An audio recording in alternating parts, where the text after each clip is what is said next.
Yo, yo, yo. What's up, chat? What's up, guys? Good morning. How was your weekend, man? Sorry it's over. For most people, anyways, probably. Good morning, good day. What is up? What's up, Alvin? How are you, buddy?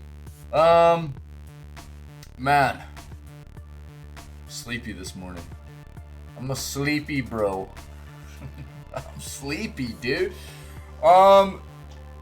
So we'll do the news, man, and we'll do day 7 of Breath of the Wild, man. That's the play.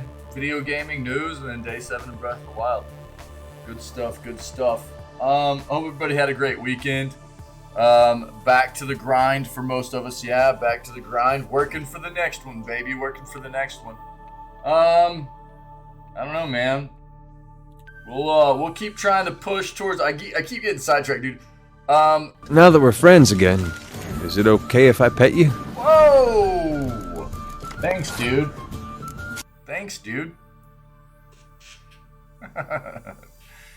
Wick 6634 just resubscribed for 12 months, 365 days later, and I'm still crazy for you. 1 year down, the rest of our lives to go. You know it, buddy. You know it. My dude. My dude. What's up, man? Everybody, he'll tell you not to, but you should go check out Wick's channel.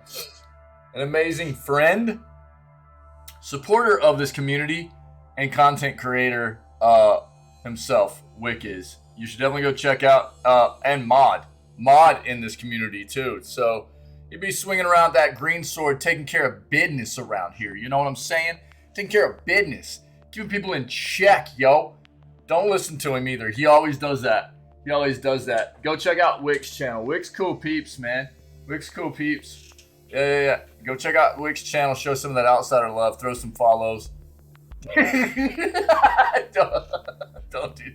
Wick's channel's way better than some random hot tub stream. Wick's an absolute snack, guys. Don't listen to him. Thanks, buddy. Thanks, you're awesome, man. So, we're still gonna be trying to go towards the next divine beast, which it's like hanging out on top of like volcano land. So we've got to get some heat resistance. I got really sidetracked yesterday. Zelda being so open world, man, it's really easy for me in open world games to get sidetracked. So keep finding stuff I want to do and get done other than what my main objective currently is, you know? So we'll see how it goes today. But I'm having a lot of fun, and the game's a lot of fun. We'll see where we get today. It'll be another good day no matter what. We'll get stuff accomplished. We got a horse yesterday. That was sick.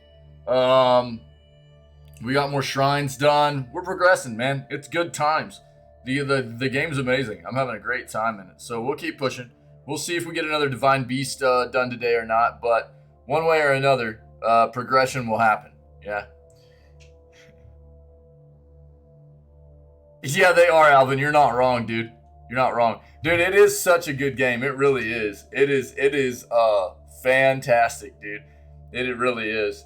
And I'm glad that I was able to get it played whenever I was planning on getting it played, you know? So we can be ready for whenever Tears of the Kingdom drops, because that was really what I wanted to do. I wanted to get this game played before Tears of the Kingdom dropped. That way we could play it whenever it comes out. Either right on release or very close to release. So that was kind of the plan, and we're getting it done, man. So it's good times. Let's get over here, man. Let's get over here. Let's get into this video gaming news segment. How about that? That way we can get into the Zelda stuff. Let's go. Let's do what we do. Look at all the emotes. Holy crap, dude. That's so cool. The explosion. Alright, let's go. So, this is what we've been listening to, by the way. This is what we've been jamming out to this morning. If you didn't know, listen to some of the Subnautica vibes. Very cool OST. Very cool game. Base building. survival adventure type game. Highly recommend. Go check it out and grab that OST too. Very good soundtrack. Very good soundtrack. All right. Go ahead and cut it. All right. Get rid of the music. Now let's get into the video gaming news. How about that? Let's go ahead and start it off with this. Well, we'll pull up our articles first, then we'll talk about the Steam Deck giveaway stuff like we've been doing. How about that?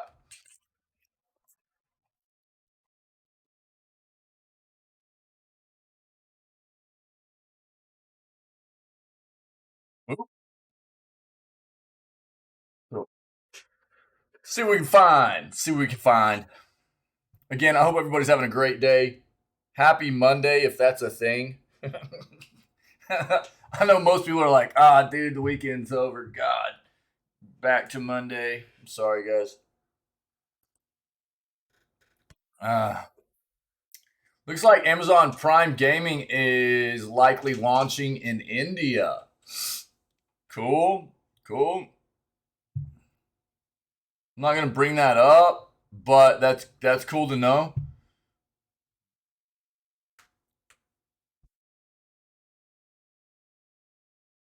Good to know for people that are in India that will be able to have Prime and get access to free games and stuff like that. That's awesome, man.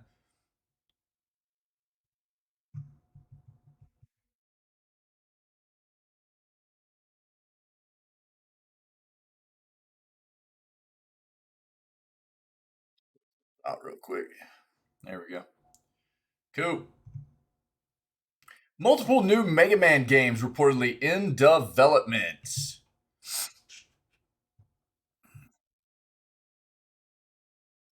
Saints Row 4 is going free on Epic Game Store. We've already talked about that. Let me bring this up real quick.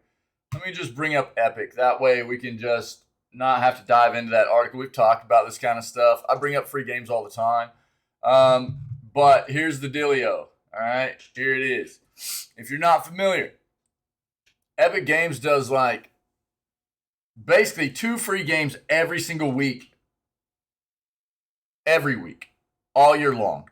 And coming up in about 10 days will be the holiday season, which for the past 2 years, Epic basically does like a week and a half long, roughly, giveaway where they give away free games every single day during that period. And what we've heard is that it'll be this year roughly starting around the 15th of December all the way through the end of December.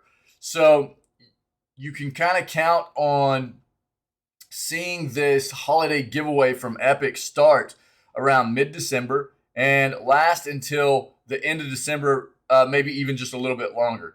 But what's going to happen is they're going to give away free games every single day. Okay? That's what they do during this holiday period. Normally, it's a couple of free games they give away for a week-long period. They give you a week to get in here, grab these free games. Like right now, you can see Fort Triumph. You can see RPG in a box. These games are free. You have about a week to grab these whenever they initially go free until the end period, the end date, which right here you can see is December 8th for these 2 titles, right? Then whenever those are no longer free, it switches over into 2 different titles, which you can see the titles coming up are going to be Saints Row 4 Re-Elected and Wildcat Gun Machine. So whenever these finish is when the holiday period's probably going to start. And that's when you're going to have to get into Epic like every single day. And they'll start giving away some pretty notable titles every single day for the holiday season. But this is normally the way it works. That holiday giveaway is coming up, though, pretty quick. So if you haven't grabbed Fort Triumph and RPG in a box, go grab those. And in roughly 3 days, we'll get Saints Row 4 and Wildcat Gun Machine. These will go free roughly 3 days from now, and be ready to grab those as well, okay?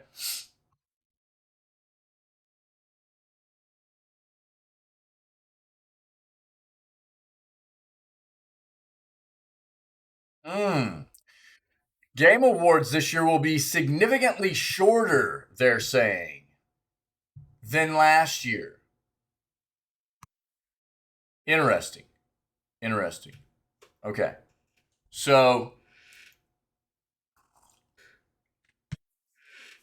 one of the reasons that is pretty pertinent to us, because we've been talking about the fact that Steam's giving away a Steam Deck every single minute of the Game Awards this year. And I will be talking about in just a little bit, once we get all of our articles up, I will talk at the beginning and the end of the articles how you can register for getting one of these Steam Decks for free, potentially. But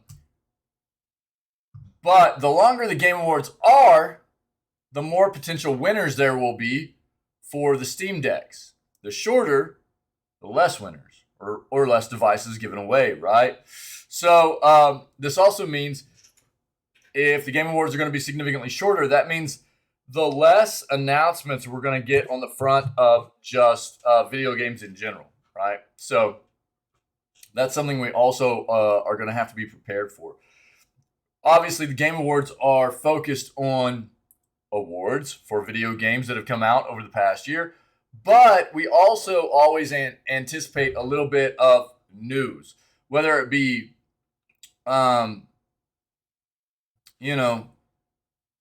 information on games that we didn't know were in development yet, additional information on games we already knew were in development, but that we didn't have much information on yet, or actual definitive release dates on titles that we didn't have previously, just kind of some vague release date stuff. We anticipate that kind of stuff coming from the Game Awards as well as just games getting awards. And if it's going to be significantly shorter, that means that ultimately there's not as much content coming in regards to the news for games outside of the awards than maybe we had anticipated. But we'll take a look at this, okay? We talked about that yesterday.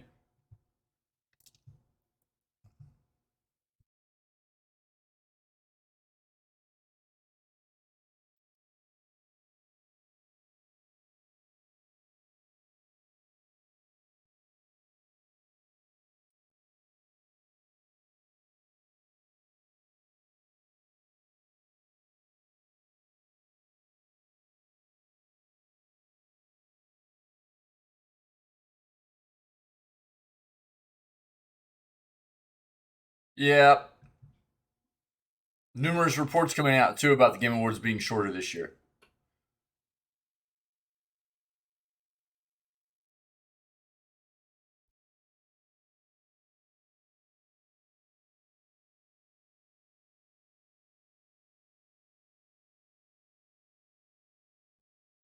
Why I'm giving up on Overwatch 2. There's actually a few intriguing articles in here. Giving up on Overwatch 2, the Callisto Protocol scares, and a Plague Tale Requiem length. Let's dive into this and see what all they have to say about these articles within. Let's see what's going on here.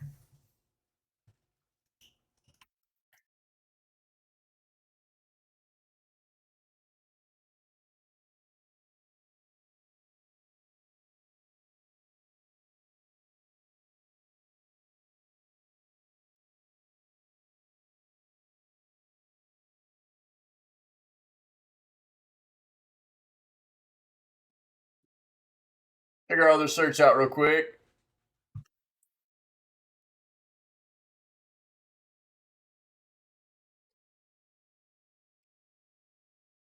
We want to watch the second trailer for the new Last of Us show coming out. Again, it's not necessarily video game news, but it is an adaptation of a very, very popular video game, right? So we could take a look at the trailer if you guys wanted to.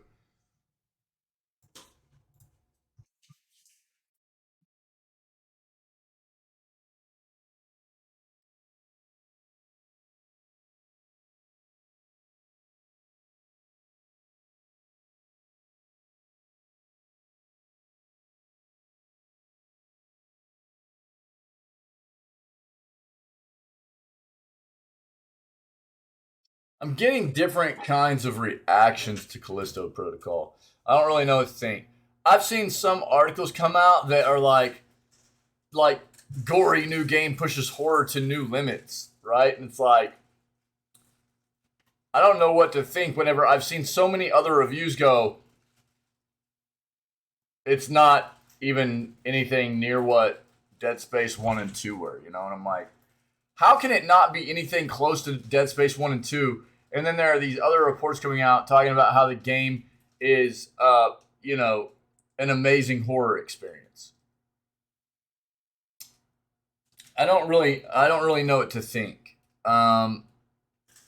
I'm almost getting, so a lot of what I've heard is like where people are going. Look, the game hasn't really followed through with being anything close to what Dead Space 1 and 2 were on the horror front. Is a lot of user like gameplay reviews I've seen on Steam, and I have to admit I'm a little more apt to guess you'll have to play it, dude. Oh, dude, I don't think I can. With everything I've seen so far about this game, where's this game sitting right now? Check this out.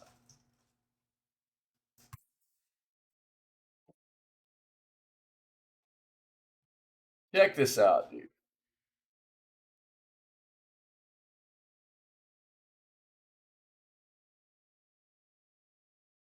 It's at least gotten more positive since release, but we're still talking only 56% positive of 13,000 reviews, man.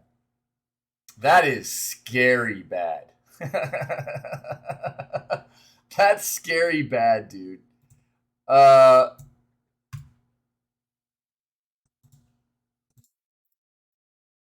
I think what it is. This is what I think it is. This is what I think is causing the differing perspectives here on Callisto Protocol potentially being a good horror game, right? I think that you get a lot of people that vary in their perception of what entails a really good horror game. And there are some people that are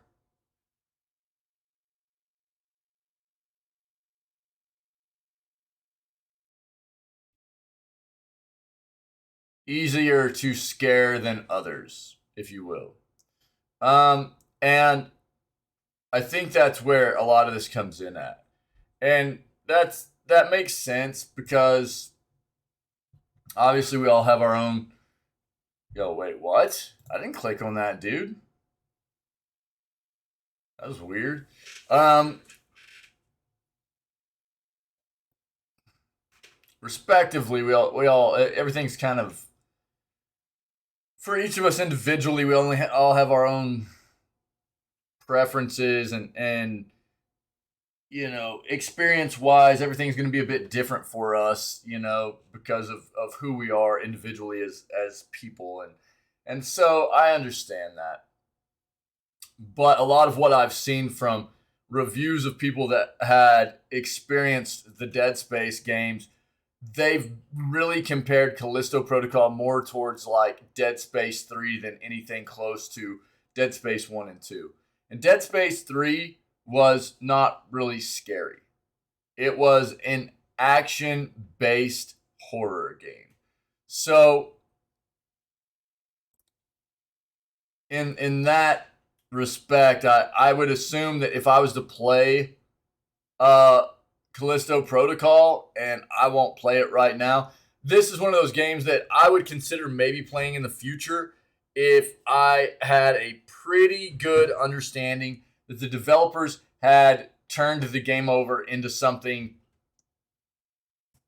pretty decent. Right now, it's not happening. There's no way. That's not what I wanted. That's what I wanted. The Right now this game feels like a big scam to me for most people. Gamer, what's up, buddy? Uh, it's just another one of those hype machine games that got released and performed very badly, and is just another example of what developers should not be doing. So I don't know. Not to say I won't play it, but not right now, anyways.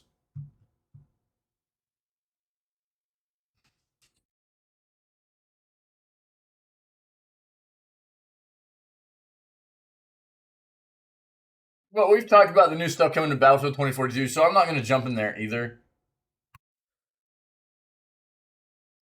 Hey, BioWare reveals new Dragon Age Dreadwolf cinematic. Cool.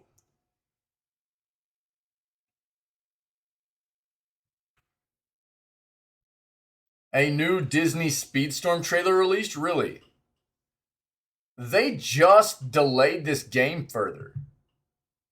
Disney Speedstorm is the basically Disney equivalent to Mario Kart. Yeah? Supposed to be like okay, let's go air quotes here, free to play, right? It's Disney, dude. Let's be very clear. They're going to make money somehow on it. So, well, it's free to play, but there will be some way for them to make money. There will be some kind of transaction shop in there, okay? Be very, very ready for that. But we'll see what the new trailer looks like.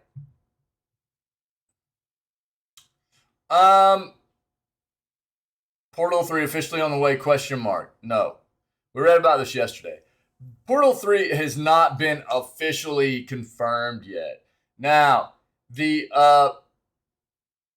developers, specifically the developers from Valve that created the Portal games, have already confirmed that they've got a great kind of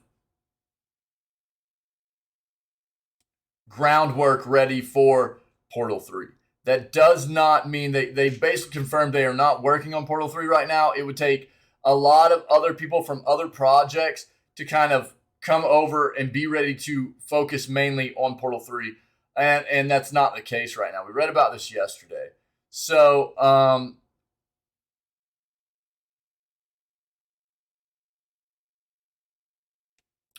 yeah. Yep. Cool. Yeah, I mean that's kind of the that's a lot of what I had kind of gotten at this point too. Still sucks. Any game that's going to be released on any, I don't, you know how I feel about it. If a developer is deciding to release a game on any platform, it should be optimized and perform optimally on that platform, whatever platform that is. So it was the same. That's basically the same thing that happened with Elden Ring, right? Elden Ring basically from at release performed very very well on console. Felt like crap on PC. Still trash. There's no reason for that. Shouldn't happen. You know, that's still a lot of gamers that feel duped. And yeah, I know you're not like taken up for it or anything like that, but that's just my take on it. It happens too often. Whether it be that way or the other way around, like with Cyberpunk. Cyberpunk was playable. It still wasn't great on PC. It was playable on PC at least, and it was trash on console. You remember? And whichever way it goes, developers should never ever release a game on a platform where it doesn't perform optimally. It shouldn't happen. It just shouldn't happen. So, um, just it sucks, man. It sucks. Um, don't know why they have such an issue getting that concept down.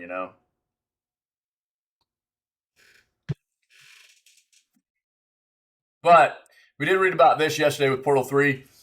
They are not officially working on developing that game, but they do have the groundwork laid out for it. They do know, like, kind of how they want to move forward with developing it once they kind of get the green light to start doing that stuff. So I think that it won't be too much longer probably before we hear that they are officially working on it, but right now that's not the case.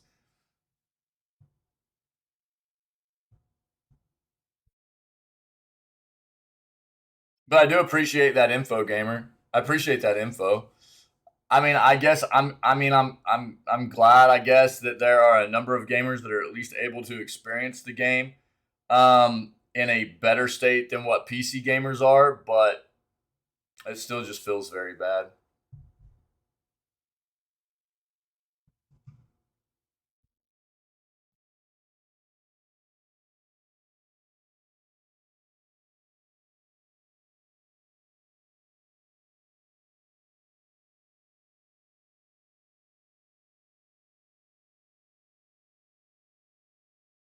Dead Cells creators' next game is Nuclear Blaze. Let's see what this is. Dead Cells is a very popular game.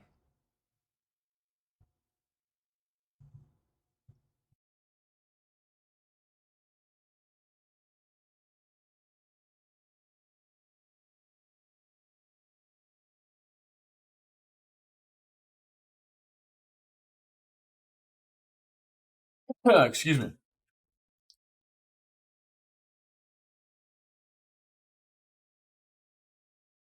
Looks like My Hero Academia and Fortnite collaboration has been confirmed, so be looking out for that.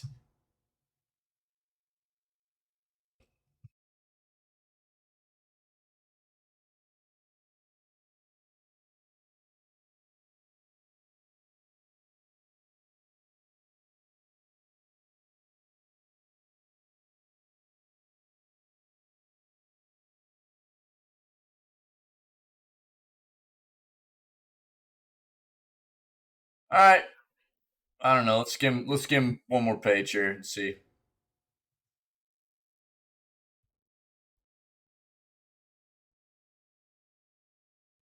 Yeah, that was it. Okay.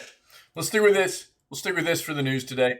We'll start off with this again. If you're not familiar, if you haven't heard me talk about this, you haven't heard this anywhere else, the Game Awards are coming up on December 8th. That's Thursday, right? So December 8th, Thursday, the Game Awards, well, Thursday for most people. For certain parts of the world, this will happen on December 9th. It depends on where you live in the world, okay? The Western Hemisphere of the world, most of us are getting the Game Awards happening on like the afternoon / evening of December 8th. Other parts of the world are going to be having the Game Awards happen early morning most of the time of December 9th. Okay, so make sure to look up exactly when this is happening for you in your time zone, wherever you live in the world. Okay, us here for this channel, we run CST, and the CST time start for the Game Awards is 3 p.m. or 1500 hours CST. So if you know what your time zone is based off of CST, then you can calculate that. Hopefully that helps a little bit. But basically, Steam, Valve, is giving away Steam Decks every single minute of the Game Awards. Okay? Now, the thing that you have to know is that your Steam account has to meet these requirements. You have to be in the US, Canada, UK, or the EU. You have to have made a purchase on your Steam account between November 14th of last year and November 14th of this year. Also, your account must be in good standing, and it cannot be a limited account. Okay? Now, if you meet all these requirements, you can actually head right here to this link on this page, and I'm going to link this in chat, and you can register. Registering gets you in the running to win a Steam Deck, again, which will be given away every single minute during the Game Awards. The only other thing that you must do after registering, and you need to actually watch the Game Awards at this link, which is steam.tv. So they want you watching the Game Awards on Steam's site, okay? Steam.tv. We will be watching it in this channel as well together. We're going to be streaming it here so we can watch it together as a community. I will actually just have the, because I'm going to try to win myself one as well. I'll open up the steam.tv in another browser tab or on my phone or something and just have it muted out. Or, maybe that's just the one that we'll watch that I'll stream out for everybody. I don't know. We'll figure it out. But if you want to watch here with us in this channel, then feel free. You know what I mean? And then you can do that same thing. You can just have the steam.tv tab open in another tab or browser or whatever to pay attention to that as well and make sure that you're still in the running to win one of those devices if you've been able to register and met these requirements, okay? Let's go. BioWare reveals new Dragon Age Dreadwolf cinematic. In celebration of Dragon Age Day, BioWare releases a new cinematic trailer for Dragon Age Dreadwolf that focuses on its main antagonist. December 4th means it's Dragon Age Day for fans of BioWare's acclaimed RPG series, and the developer has released a short cinematic teasing the upcoming sequel Dragon Age Dreadwolf. The video is narrated by one of the most recognizable voices in Dragon Age franchise, sheds some light on the background and motivations of the game's antagonist. BioWare's Dragon Age series of RPGs has earned its place as one of the best RPG franchises in gaming. While fans may argue that the series peaked with its first entry, 2009's Dragon Age Origins, the sequels Dragon Age 2 and Dragon Age Inquisition each brought something new to the table, and most importantly, gave players a chance to experience BioWare's storytelling at its finest. The games are well regarded for strong world building and player freedom, with plenty of moral dilemmas and difficult choices left up to the player. Each game also hosts a variety of intriguing companions that can be influenced positively or negatively, an element that has long been a BioWare staple. Dragon Age Day began as a fan holiday, but is now an important time of the year for BioWare, which recognizes the date with charitable events and game reveals. Today's celebration brings a new trailer for Dragon Age Dreadwolf entitled Who is the Dreadwolf?, which seeks to partially answer that question in a minute-long series of animated illustrations narrated by none other than the dwarf Varric, a favorite companion from Dragon Age 2 and Inquisition. Varric's role as the narrator seems to confirm that at least two known Dragon Age characters will be returning in Dreadwolf, Varric and Inquisition's Solus, otherwise known as the Dreadwolf. Little has actually been revealed so far about the game, although development seems to be making good progress, as it's recently been announced that Dreadwolf is playable from start to finish in its alpha stage. At this point, it can be expected to come out sometime in 2023 once everything is polished, bugs are squashed, and the content is finalized. Dreadwolf was originally intended to be an online live service game, though to the relief of many fans, the game is now a traditional offline single-player RPG. Although it is the fourth entry in the series, BioWare has said the Dreadwolf won't require playing the original trilogy to understand the plot. Of course, it's still a good idea to play through those titles to fully appreciate the world and its characters, and it's a great way to pass the time before the next big Dreadwolf reveal. Let's see.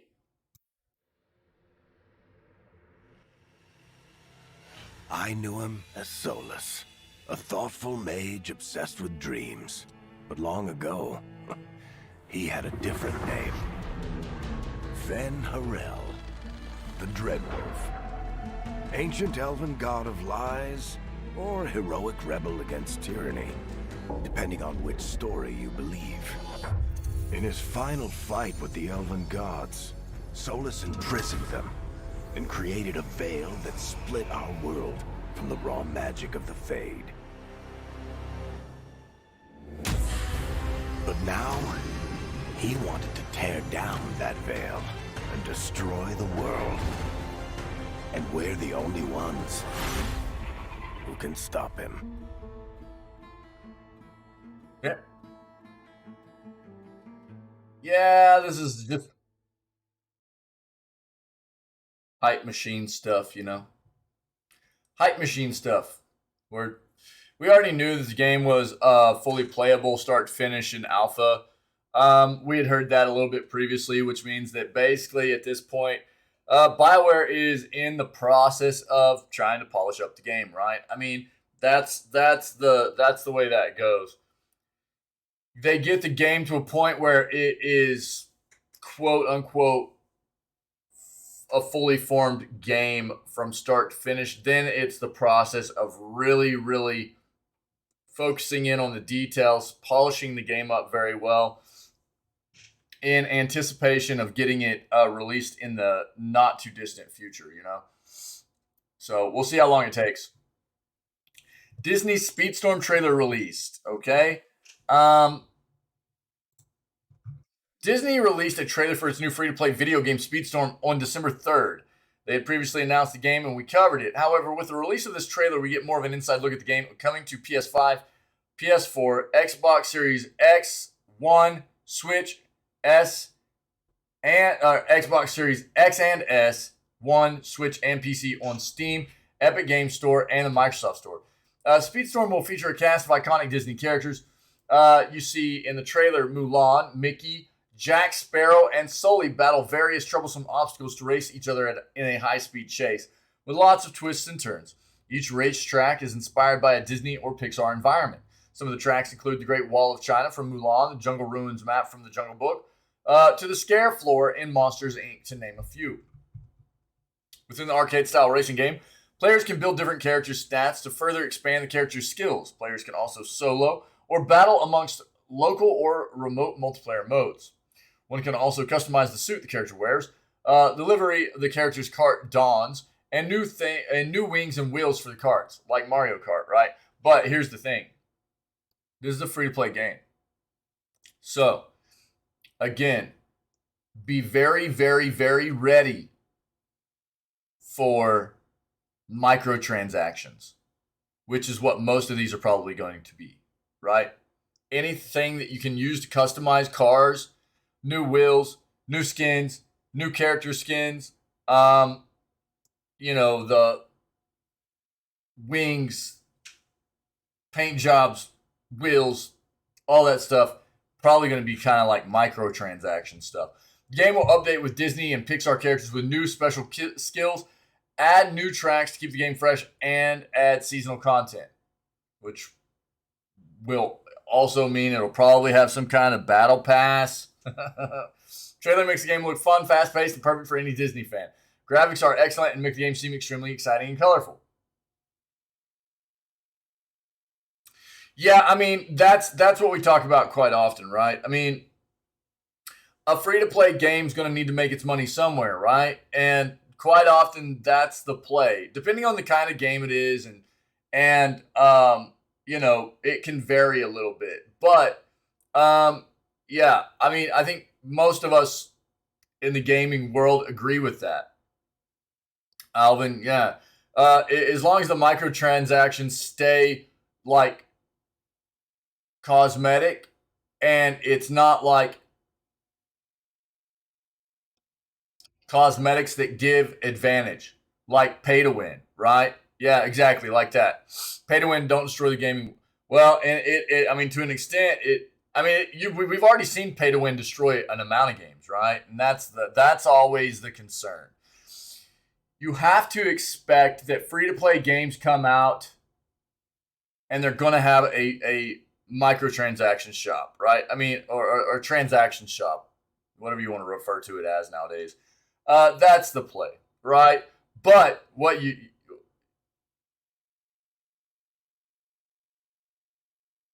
yeah. I mean, that's the thing I think is, like, for a game like this, we know that there's going to be some kind of transaction shop, right? But if the main, thing they're doing is just incorporating cosmetics that don't give any kind of advantage in the game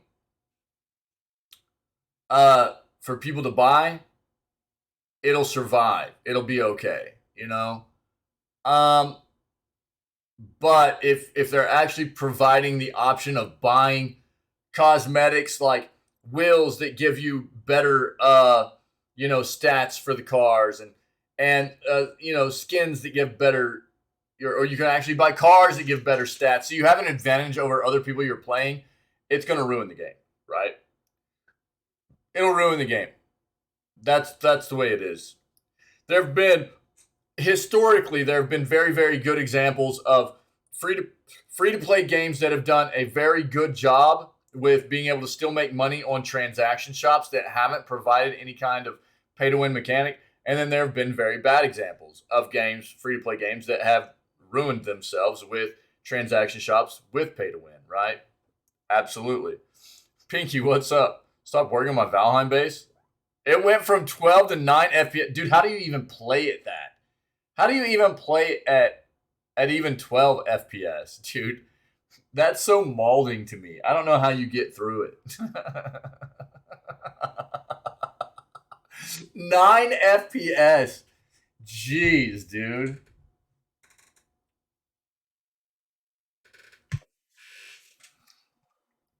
Well, we'll watch this real quick. Peggy 3.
Okay, cool.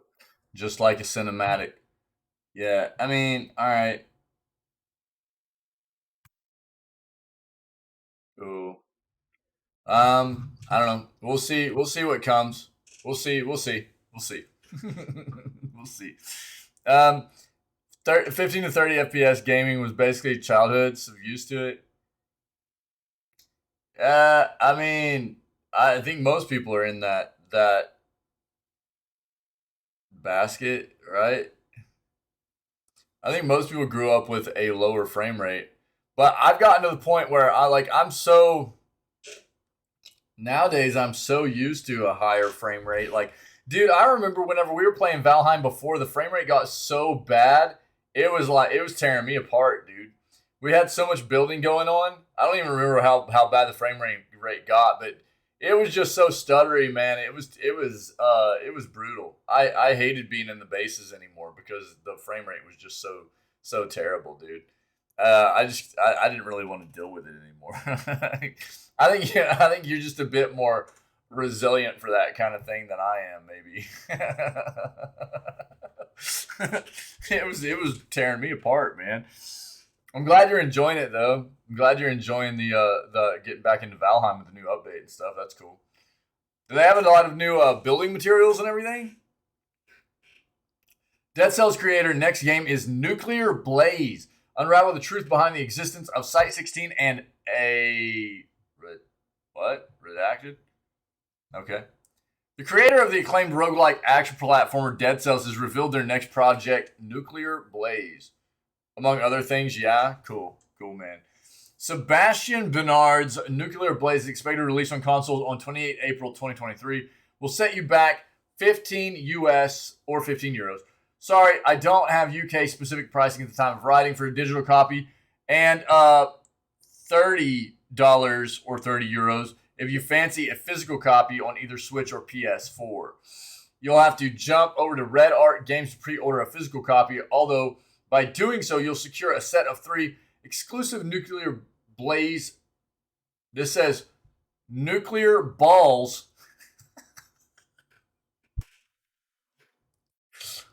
Oh, hold on. Hold on, dude. Hold on. Where is this, dude? This reminds me of I need to see is this it? Is this it? I think this is it, dude. Nuclear balls, dude. Hold on. Hold on, dude. Oh my god. I'll take those balls too, though. Oh god, dude. This calls for since that's what came up, let me just show dude. Pretty sure I have that downloaded. Hold on. Hold on, dude. Hold on real quick. This just means we got to show off something that our community made here. Oh, dude. Is that it? I think that's it. Yeah. Yeah. All right, dude. All right. Yeah. There we go. There we go. So, because of the way this sounds, I'm going to show this video that our community made here. You'll have to jump over to Red Art Games to pre-order a physical copy. All right. Although by doing so, you'll secure a set of 3 exclusive Nuclear Balls enamel pins. On that note, I'll take those balls too, though. I love this.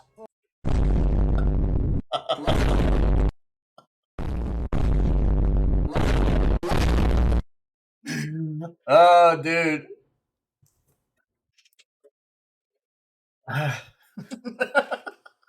Shout out to Gabs. Shout out to our buddy Gabs.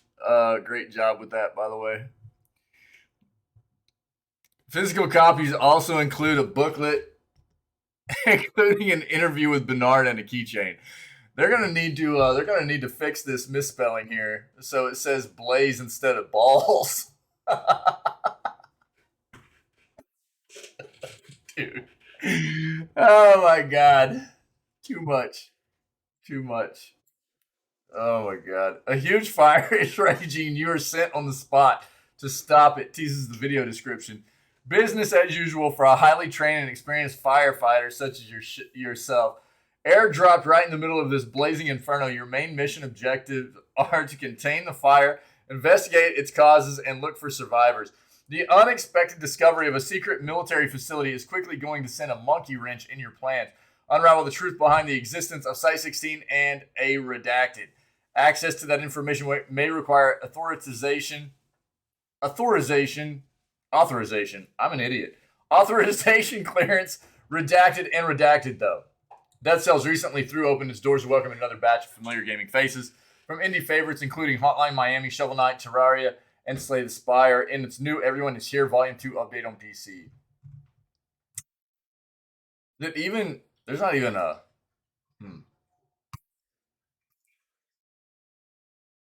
Interesting.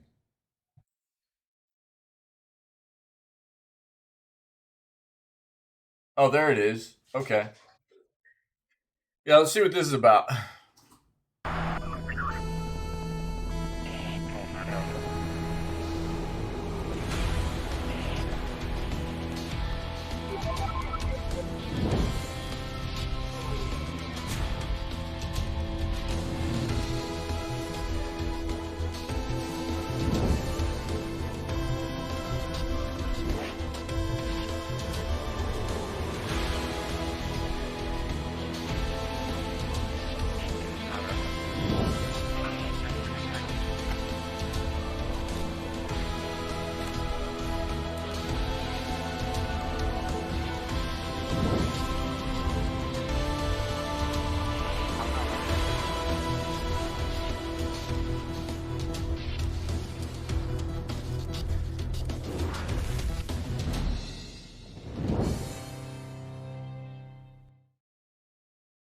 Okay.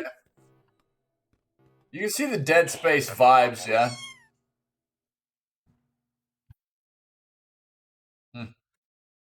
Cancel that. Okay. So, nuclear blaze. Not nuclear balls. Alright? They're gonna need to fix that. Games Inbox giving up on Overwatch 2. The Callisto Protocol scares. And a Plague Tale Requiem length. End of watch. I've always been a big Overwatch fan and was really looking forward to the generational update that recently came out, but I think it's time to give up on it. Not because the game's bad. It's still great when it's played like it's supposed to be played. Giving up because I find many of the players on it now to be destroying it.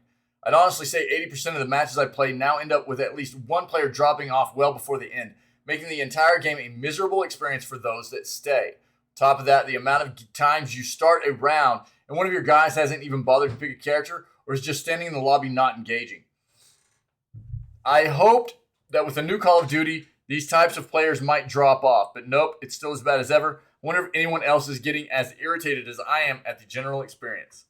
Look, this is something that I have been prompting and talking about for a long time in competitive games.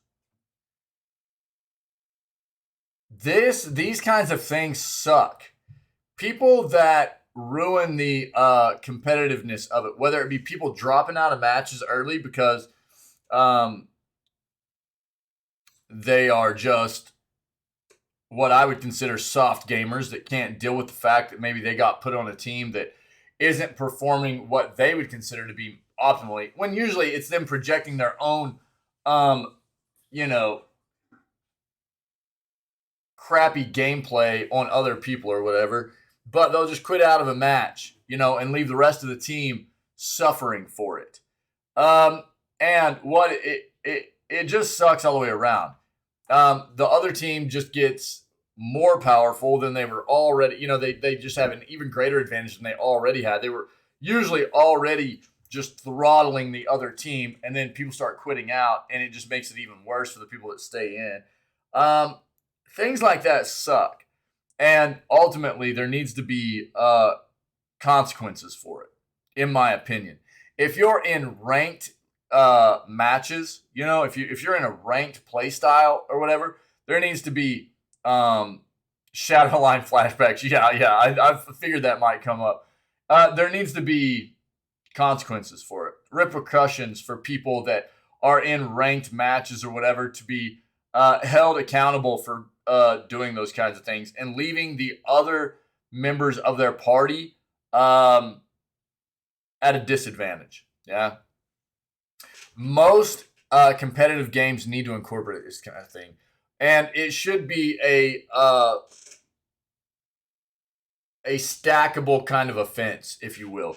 Like the first time it happens within a certain amount of time, it's like a short 5 minutes, you can't get into another ranked match or whatever. But if it happens, you know, twice within an hour, then, you know, it's 30 minutes you can't get back into a ranked match. You know, it needs to compound, you know, to where these people that do these kinds of things on the constant can't get back in there and keep ruining people's matches. It sucks for the people that are conscientious, you know, gamers, and people need to be held accountable as far as I'm concerned. You know, whatever. If you're in a casual play style, which I think online competitive games need both. I think they need a rank-based, a experience-based, some kind of matchmaking system for competitiveness to keep people on a level playing field. But they need casual play styles as well for people that just don't want to deal with that stuff. And in the casual side of things, whatever, you know. But in the competitive side, they definitely need to have some kind of consequences set up for people that do those kinds of things, in my opinion. Missing the scares. I think the thing that put me off buying the Callisto Protocol the most is the idea that it's not scary. What's the point of a horror game that's not even going to get you scared? If it wanted nothing but gore, I'd play Mortal Kombat, not a survival horror that thinks the horror part is just heads getting caved in. I was interested to hear that there's going to be another new Amnesia game, and that's another series that doesn't seem to understand what's needed even when it gets it right. First one was amazing. Soma was amazing, yes. The other games were terrible. It's a difficult balancing act, obviously. Gore can be a part of it, sure, but it's tension you need. I have expressed this through and through all the time about horror games. Not just that, but pacing as well. And a threat that's scary, but grounded enough for it to not just be silly. You also need to be underpowered, much more than usual for a video game, or otherwise there's no fear. If the Callisto Protocol is all about just punching space zombies in the face, I think it missed the point again. Yeah, that's a lot of what I've heard, too.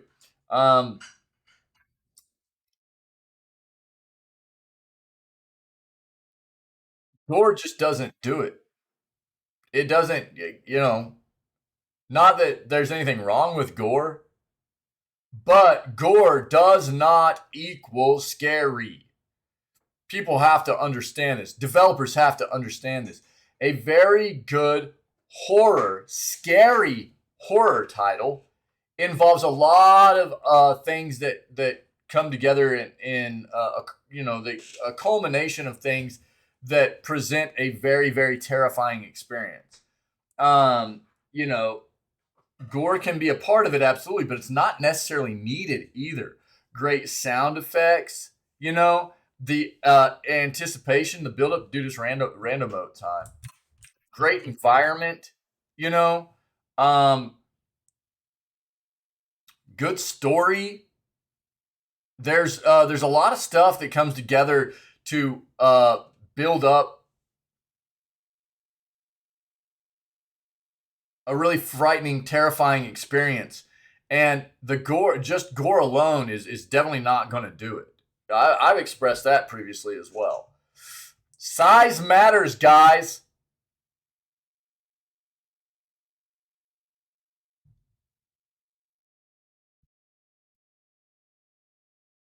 After finishing A Plague Tale Requiem, I must say not only does the game look wonderful, but it was also a decent ending to the story. What really surprised me, though, was, unlike the first one, I didn't have the constant desire to kill the younger brother that you're protecting.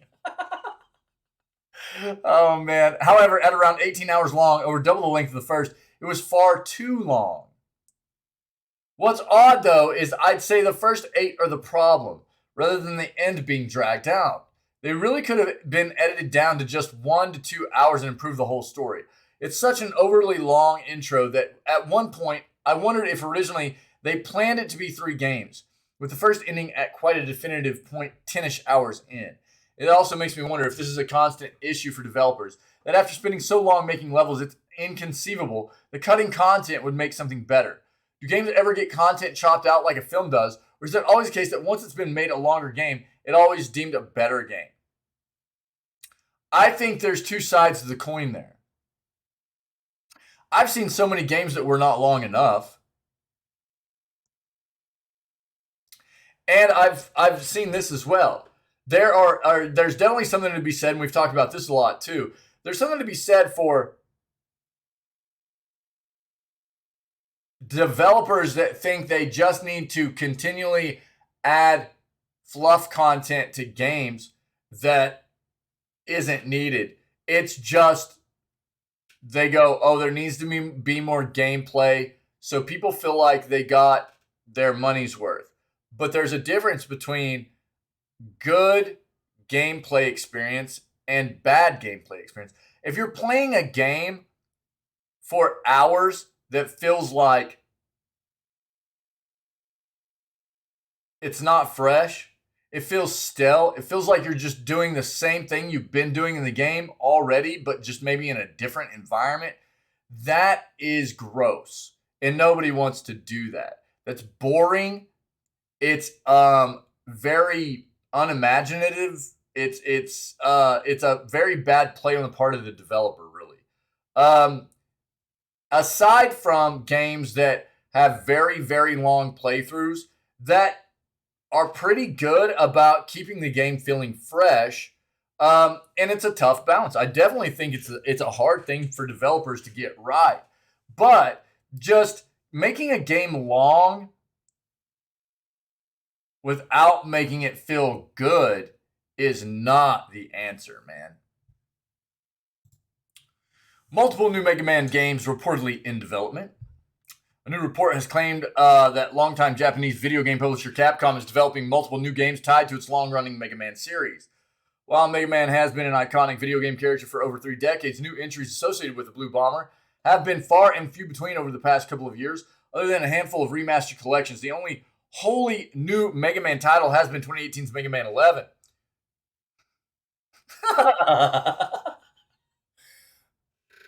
I vaguely remember it. I mean, is that gameplay, how long are we talking, and does it feel fresh the whole way through?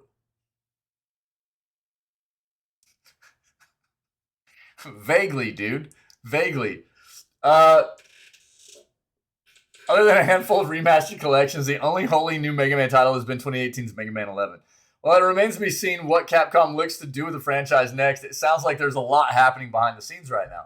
In a new report from an insider by the name of Zippo, Capcom is said to be developing 3 new Mega Man games at this point in time. Further details on the nature of these games weren't detailed. It is said that each of these 3 projects are independent from the forthcoming Mega Man Battle Network Legacy Collection, which is set to release in 2023. Furthermore, Zippo theorizes that Capcom could look to hold some sort of showcase in the future to coincide with the 35th anniversary of Mega Man, which launched back in December of '87. While there's no guarantee that this will happen, it could be feasible given that Capcom has held similar presentations throughout 2022.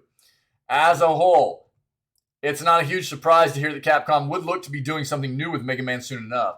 Following the success of the aforementioned Mega Man 11, many fans assumed that Mega Man 12 would arrive before long.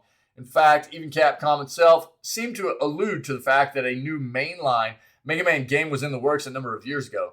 It obviously remains to be seen what happens with this situation, but Mega Man could definitely be a franchise to keep an eye on in the coming weeks and months. Okay. Maybe something during the Game Awards? Maybe? Let's go with that next. Let's see this. The thrill of watching drops of water dropping from the ceiling is is no game nothing no game can compare to. Yeah, that sounds thrilling. Yeah. Uh-huh. Except the mountain. Well, obviously. Yeah. I don't even know that actually needed to be stated, but yeah, obviously, yeah. HBO's The Last of Us stuns in second trailer. Again, this isn't necessarily video gaming news, but we do tend to keep up with a lot of the games that are being adapted into shows, right? And you know, what we've seen so far and heard so far about The Last of Us being brought to us by HBO seems to be following fairly closely to the storyline of the game and everything, and hopefully it'll be a nice experience for fans. After several years of lackluster video game adaptations, it's no surprise that fans have treated HBO's The Last of Us TV show with a sense of caution. There was certainly excitement for the upcoming adventure, although there was just as much trepidation as casting news and first images appeared. Now a second trailer for the series has given fans a renewed sense of hope. The latest look at the show, which is set to debut on 15 to 16 January, depending on where you are in the world, is an absolute whopper and features a range of locales that will feel very familiar to fans of the original video game. Traipsing through snow-covered forests and the dank tunnels of the Resistance gives stark glimpses into the lives of protagonists Ellie and Joel. Also introduces many of the other members of their crew, Tess, Bill, and other survivors. Also introduces the original voice of Ellie, Ashley Johnson, who will play Ellie's mother in flashbacks. Likewise, Joel's original voice actor, Troy Baker, appears in the trailer seemingly as a henchman in a wandering gang of rebels. In flashbacks, we also see Ellie getting to know Riley, her best friend in the early apocalypse. I don't know. Let's watch it, man. Let's see. Trailer for The Last of Us. If you don't think there's hope for the world, why bother going on? You haven't seen the world, so you don't know. You keep going for family. I'm not family. No. Your cargo.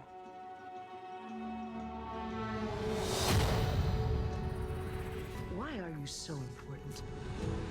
Somewhere out west, they're working on a cure. I think what really impressed them was the fact that I didn't turn into a monster. If she so much as twitches, don't.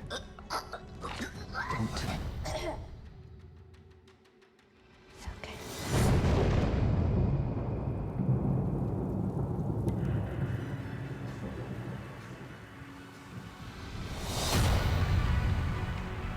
If I'm taking you with me, you do what I say when I say it. You got any advice on the best way west? Yeah, go east. You've come this far, then you know what's out there. You're not gonna scare us. Scared him?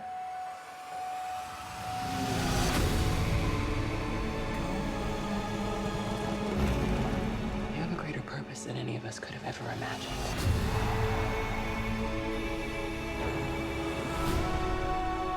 Be careful who you put your faith in.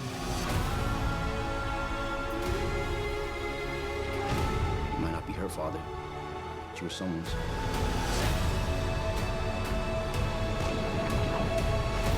You trust me?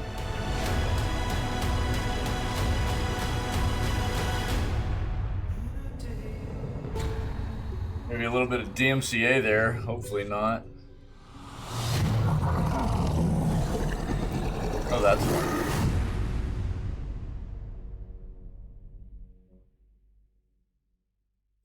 Cool. Cool. Yeah, it looks like it could be good. While we only get a very brief look at the biggest ever-present threat of the story, the various infected who've fallen to the cordyceps fungus, it is likely their eventual reveal will be as dramatic and traumatizing as it was in the video game. Till then, there are already plenty of reasons to look forward to HBO's adaptation of The Last of Us, which looks to be a worthy and careful adaptation of one of the best modern stories in gaming. Last of Us debuts via HBO on 15 to 16 January. In Australia, it will be live on Binge from 16 January.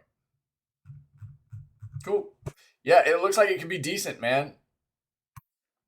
For sure. All right, here we go. The Game Awards, which happen this Thursday, will be significantly shorter than last year.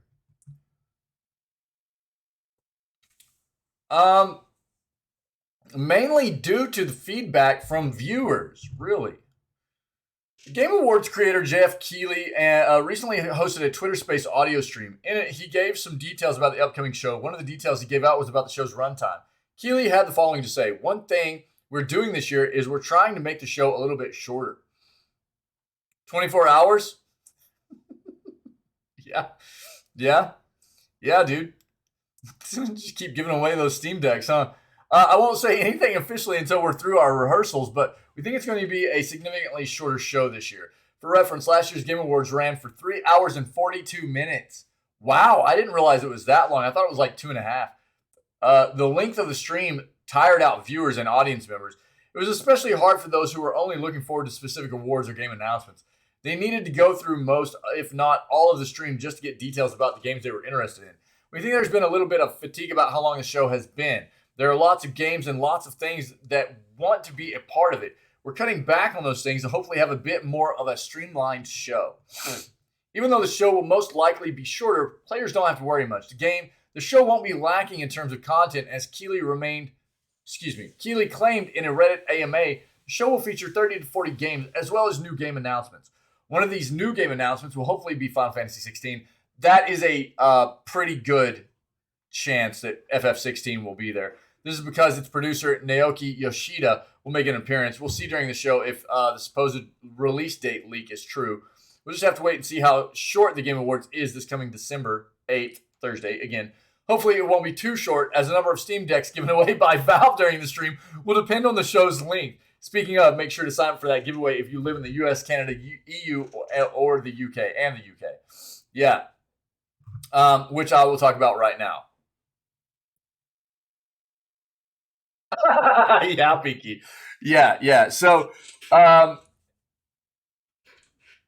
think we'll probably still have about a 2 to 2.5 hour Game Awards show. Probably. It's still going to be lengthy. They're just going to try to cut it down from what it was last year, probably. We'll see, right? But here's the deal. I've been promoting this, just trying to get everybody aware of how they can register and get themselves in the running for a free Steam Deck, which is a nice little handheld gaming device, mobile gaming device, primarily aimed at PC gaming, specifically Steam's or Valve's own Steam platform, right? But there have been a lot. This is a very, very user-friendly device, right? Valve has made this piece of hardware very user-friendly in the fact that you can get a lot of different things done with it, right? It's not it's not like something that you need to try to jailbreak. It's not real locked into their own software and stuff.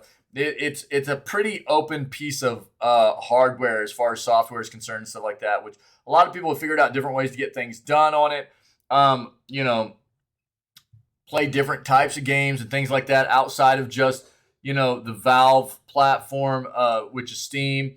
So, but it is a very, very nice piece of hardware for gaming all the way around. And I don't have my hands on one, but I was pretty skeptical in the first place about what this hardware was going to be before it released officially earlier this year. But everything I've found out about it since then has me very, very interested in getting one myself. So I will be registering, and this is what you need to know. There are a few requirements. You have to be in the US, Canada, UK, or the EU. You have to have made a purchase on your Steam account between November 14th of last year and November 14th of this year, okay?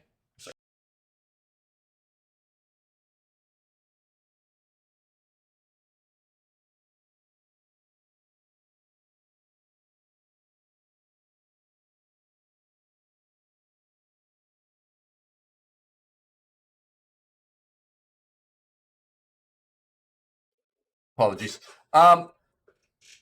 So the purchase between over the last year, between November 14th of last year and this year, your account must be in good standing, and you cannot have a limited account. Okay, so meaning that over the entirety of the time you've had your account, right? You've had to have spent, I think, what is it, $5? Spend $5, whether it be adding $5 to the wallet on your account or just spending over $5, takes your account out of limited status, right? So if you meet all these requirements, you can go to this link right here in this article and register. The only other requirement is that you actually need to watch the Game Awards at this link, which is steam.tv. If you're meet all those requirements, you watch at this link. They are giving away a Steam Deck every single minute during the Game Awards that happens this Thursday.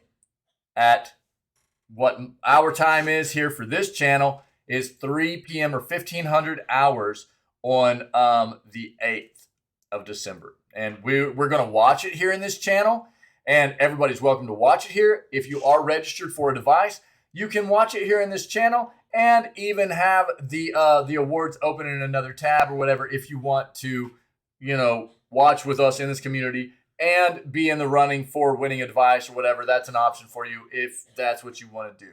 But I just want everybody to know that there is the chance for you to maybe get your hands on a very nice piece of gaming hardware here. And I'm going to keep promoting this at the beginning and the end of all the news segments until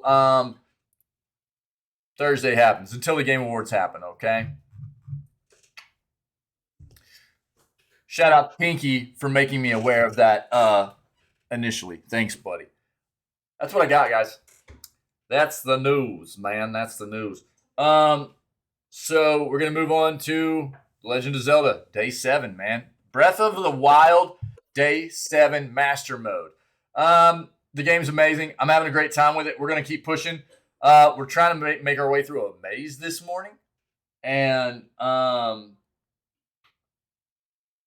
get a shrine done. That's where we left off yesterday, so that's what we're going to do, okay? Them's the plays. That's what we're going to do. So, I don't know, man. Let's do this real quick. Cool. There we go. We're good. We're good. For everybody that is part of this community, you're amazing. I appreciate you very much. Everybody that was part of this news segment, especially, thank you. Thanks for being here and being a part of this.